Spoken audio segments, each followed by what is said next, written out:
Just in preparation for January 31st against Shakur Stevenson. He was born for this. He's God gifted. We're implementing a lot of different things for this camp. You got to do things in there that people have never seen. Every day is a different type of segment of working out. Earlier today, I had a little bit of strength and conditioning and then swimming, exercising and expanding those lungs. And then we finish off late night. We come here and do 18 ounces of gloves, an hour or as long as I can of training without no break. Just trying to see how much more I could push. He's the best whenever he's in good condition. I'm not on the level that I think I am and I say I am, so I made this fight for that reason. That was my competitive edge kind of kicked in when I wanted to make this fight. Danny, work on your pace. Shakur's always been on the top level. All these guys have been looking up. So, you know, it's about time that they really find out where their place is, you know. They weren't looking up for nothing.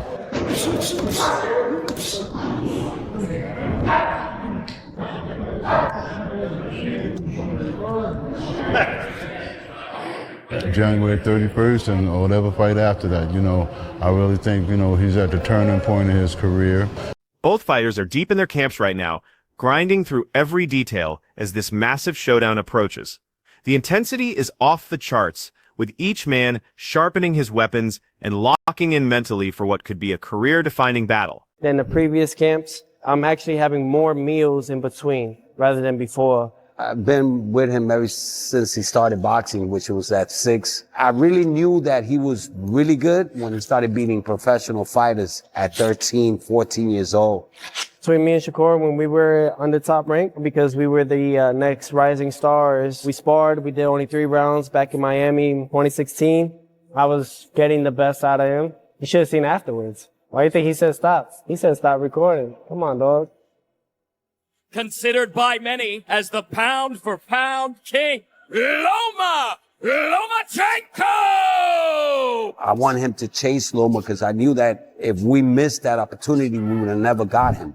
Teofimo's making it crystal clear that when the lights come on, Shakur's about to see a completely different animal. He's promising to bring every ounce of his ability and warrior spirit to that ring. January 31st, you'll find out. Today is chest, triceps, a little bit of shadow boxing with some weights, keep the ligaments and everything loose, a little bit of forearms to finish it off.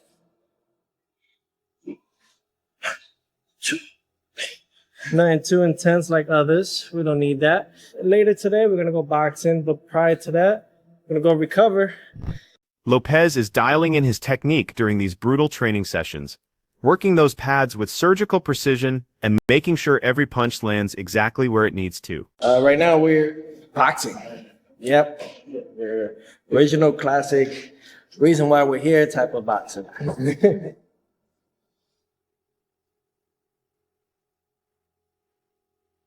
Well, every day is a learning experience. So when he's in there, he's just focused, you know? And when I see him focus, every time I know that he has somebody, I always tell him, you already figured him out. You know, that's like letting him know, have fun. From now on, just have fun. Back out. Coming in at number 10, Teofimo's locked and loaded mentally. This man has made his decision, and there's no turning back now. Those are things that I have to work on within myself. It's a muscle. And it's a muscle memory that you have to create now. If you don't create now, it can harm you the day of. I never understood it, man. No matter how much I said I achieved that, he's always gotta beat whoever's in front. I beat Shakur. They say he went up weight class, he wasn't in his weight class. When I flatline him and they say, oh, he had the best defense, that's just how it's gonna be. You gotta be okay with it. Lopez versus Stevenson is all about proving who really runs this division. One of these fighters is walking out with zero doubt about where they stand. Can't nobody beat me. And I make it look pretty. You can do all this, all this, all this. Bro, you try to step this way, go night-night. I'm going night-night. What's gonna happen then when I beat Shakur? What you all gonna say then? You know what I mean? I believe in me. I believe in me before anybody else believed in me. Shakur is stepping up because he got nobody else to go after. He's stepping up to try to prove a point. you know, his big bro, aka Terrence Bud Crawford, you know, put a huge upset and made a historical moment in time. I think those things like that make Shakur want to step up the plate, step up to the challenge, and face Teofimo. Who is I? I mean, we were stablemates, me and Shakur, top rank. He talks about this and that and about I was jealous of him. No, I'm not. You were a 2016 USA silver medalist. Shakur specifically wants this smoke with Teofimo because of everything the man's accomplished. By beating someone with that kind of pedigree, he'll shut up anyone questioning his place at the top. I made this fight happen because I know Teo is one of the guys at 140, but he got a big resume, big accomplishments. And I know there's going to be some doubt with people and fans when I go fight this guy. It's going to be people that really believe that this guy's going to beat me. I'm not on the level that I think I am and I say I am. So I made this fight for that reason. That was my competitive edge kind of kicked in when I wanted to make this fight. Mainly, work on your pace, you know what I'm saying? When you're a fast pace, I don't think he can keep up with us with a fast pace. I think it'll break him down.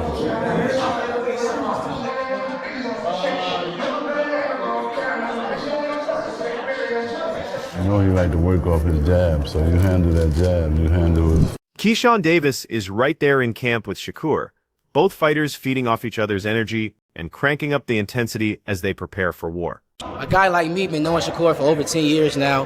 The boxing world know that we brothers and we'll never fight each other. And just being around him in his camp, man, it's nothing but positive energy. And everybody wanting to be great. He's like my big brother, man. Like, he is my big brother, honestly. You know, he got all the wisdom in the world, especially when it comes to defense. So he's just making sure I stay sharp on my defense and not getting hit.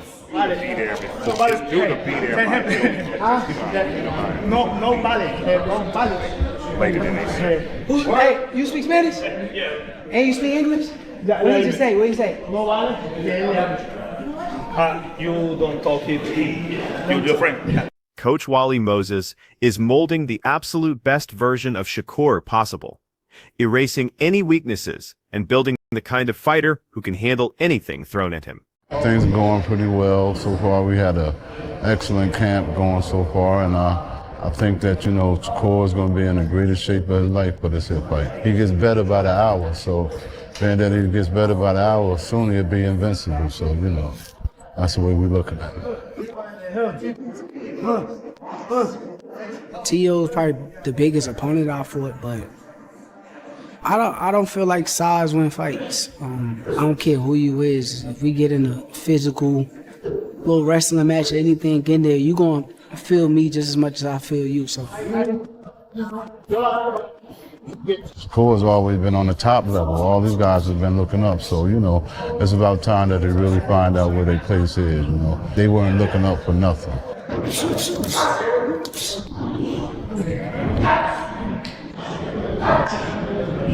Regis Prograis breaks it down like this. Shakur's got the mental game and technical skills to handle whatever Teofimo brings. Sure, Lopez has the physical tools, and he's shown up big against fighters like Lomachenko and Josh Taylor, but there's something about his consistency that raises questions. Teofimo can drift mentally when things get tough. Prograis sees the opening rounds staying competitive, maybe 3 rounds of back-and-forth action, then Shakur's boxing IQ starts taking over. Those sharp counters and perfect timing begin breaking Teofimo down piece by piece. As Lopez starts missing more and getting frustrated, Shakur just keeps picking him apart with precision rather than power, cruising to a clear decision win. Stevenson, that definitely makes sense. Who do you think is going to win that fight? I got Shakur for sure. Shakur. Do you think he wins this comfortably, or do you think it'll be a close fight? I think he wins it comfortably. Yeah, I think he wins it comfortably. I think, you know, Shakur. I think the thing is about Teo is very good athletically, but he's weak-minded. You know, you can see in some fights he struggles. Teo does struggle. You know, now he does come up for big fights. Lomachenko, he came up. Josh Taylor, he came up. But a lot of fights, man, he struggles in. You know, he does struggle on a whole lot of fights and stuff. Like, I think he looked good. Yeah, he looked good against Barboza. But like I said, for the most part, Teo does struggle. And I think he struggles mentally with a lot of things. But I think with Shakur, I think Shakur's going to break him. I think maybe the first two or three rounds, it might be a close fight. You know, it might be close. It might be 2-1 or something like that. But then after that, I feel like Michael Conlan's calling this one of the absolute best matchups boxing can offer right now. On paper, you've got 2 elite talents, with completely different approaches to the sport. Some fans might be split because this won't necessarily be a phone booth war. Shakur operates like he's playing three-dimensional chess in there.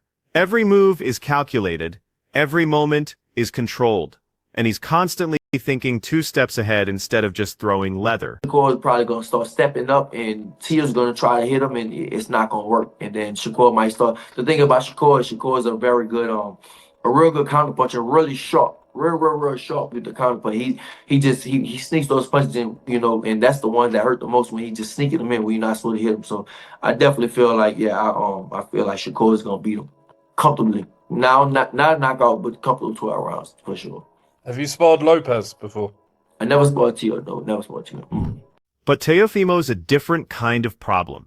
His raw athleticism and knockout power create constant danger, even if he can be unpredictable at times. That's exactly what makes this so fascinating to watch.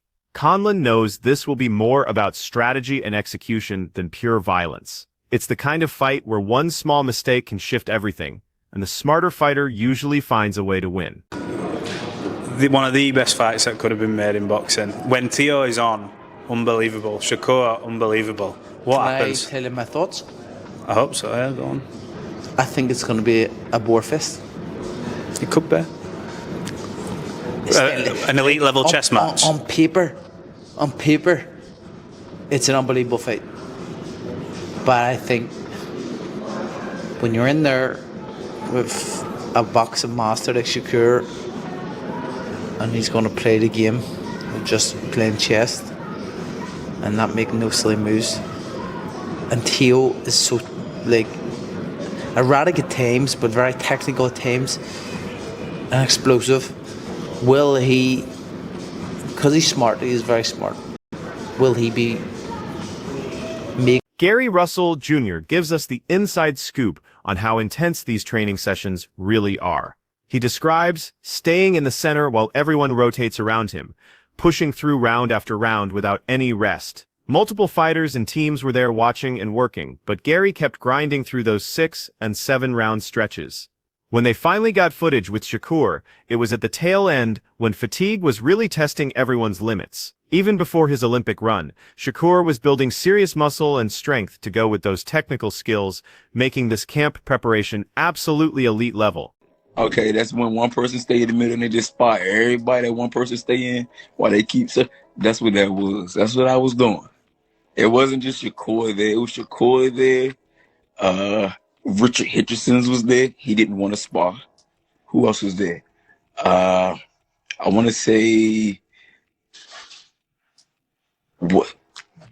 Keyshawn brother was there. Keyshawn Davis' brother was there, but he was just there as a spectator. I was about to spar with Troy Isley. Right. Did some rounds with Troy. You sparred all of them. Not Keyshawn brother. That was another day. Okay. But they was all there. All of them was there. That whole little camp. And there was another gym that was there too. So it was like 2 gyms that came to give us some work. I stayed in the middle and I did my rounds. Boom. Did 6. Hopped out, did 6 more. No, did 7 more straight. 6, hopped out, did 7 straight. Boom. And the rounds that y'all seen with Shakur was the ass in my last round. Oh, back end. The back end. Yeah, that was the last round. That was the last round. And I'm like, all right. And they was doing like 3, hop out, or 2 and hop out, 2 and hop. So they was fresh. Who was fresh, and it was before the Olympics. Motherfuckers is getting that grown man strength and that beefy body now. Like, come on, bro. But like I said before, still stands. Skills pays the bills. So you can be strong and big. If I'm gonna outskill you, then I'm gonna outskill you. Yeah, we just saw that with Canelo and Terrence, man. Exactly. Tim Bradley explains why he thinks beating Shakur is basically impossible, especially for someone like Teofimo. Lopez has talent and power, but Bradley doesn't see a clear path to victory. Shakur knows exactly how to totalize what Teofimo does best while exploiting every weakness. Knockout power won't matter against someone this skilled and precise. Everything comes down to timing, and Stevenson's timing is what lets him control every aspect of the fight. He makes aggressive fighters look helpless by staying composed and forcing them into bad decisions. Bradley emphasizes that Shakur's perfect record isn't about luck, it's about mastering every part of the game mentally and technically. Somebody tell me, how the hell do you beat some damn Shakur Stevenson? I'll wait. How you beat Shakur Stevenson? Can somebody please, on the contrary, please tell me, how the hell do you beat Teofimo Lopez? How you beat Teofimo Lopez? Because there's a blueprint out to beat Teofimo Lopez. Ain't no blueprint out to beat no damn Shakur Stevenson. Lopez don't know how to beat Shakur Stevenson. Ain't no damn blueprint. But I tell you who got a blueprint on how to beat Lopez. That's Shakur Stevenson. He know how to beat Lopez. Yeah, Lopez don't know how to beat him. When Lopez tries to pressure him or rely on speed and strength, Stevenson just stays cool and makes the right moves while capitalizing on mistakes. Bradley's point is simple.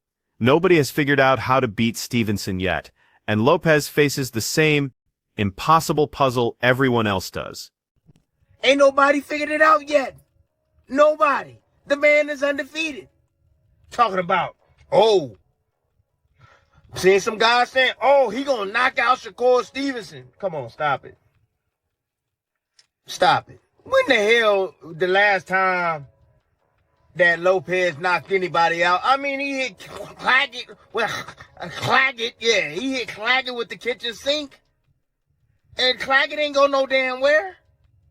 Shit, I mean, come on. When was the last time this man knocked somebody out? Come on. 135, when he was bigger than everybody? Yeah. That was it. Mm-hmm. So, y'all can miss me, man. Miss me with, he gonna knock out Shakur. Miss me with... Oscar Valdez knows firsthand what it takes to have success against Shakur. And it all comes down to discipline and sticking to your game plan, no matter what. Stevenson makes it incredibly difficult because he never lets you control the pace or force him into making mistakes. Valdez warns that fighters get greedy or frustrated against Stevenson, and that's when things fall apart. From his own experience, he knows how Shakur's patience can drive you crazy. Stevenson constantly adjusts and counters, making opponents overcommit and create openings. You have to enter with a rock-solid strategy and never deviate from it, even when Stevenson starts applying his subtle pressure. Valdez admits this is much easier to say than actually do. He gives any fight against Stevenson 50-50 odds, but emphasizes that mental discipline and game plan execution are absolutely crucial. Not getting greedy inside the ring with him, not losing focus, not letting him get into his game plan when it comes to invite you, because it's there's no option. There's either you fight his game or you fight no game. Because we see him with Dos Santos, he didn't try to put the pressure on him, and it was an extremely somewhat boring fight because neither or was trying to set the tone inside the ring.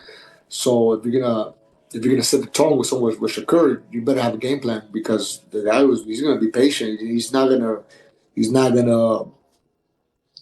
get off his game plan to fall into your trap.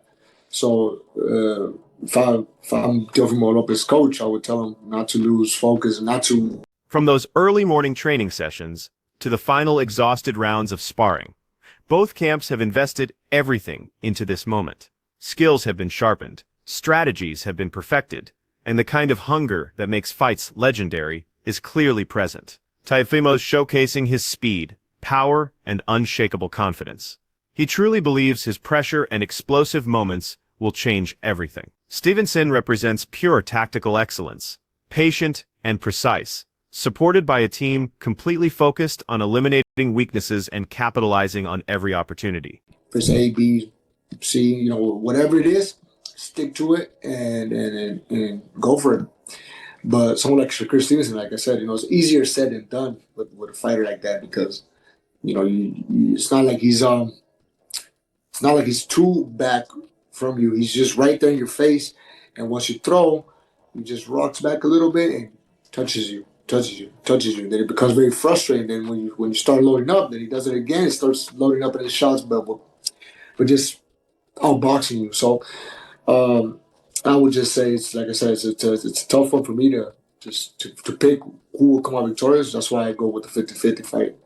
What was like the most frustrating thing? You mentioned, Teo has to stay focused. He can't get frustrated.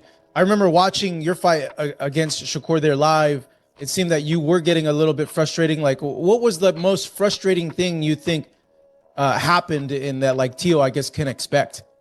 Well, I mean, me and Teofimo are completely different fighters. Teofimo is more of a fighter. Like he's a ring generalship. He's in there thinking. He's calm. He's having fun. The experts have captured what makes this so compelling.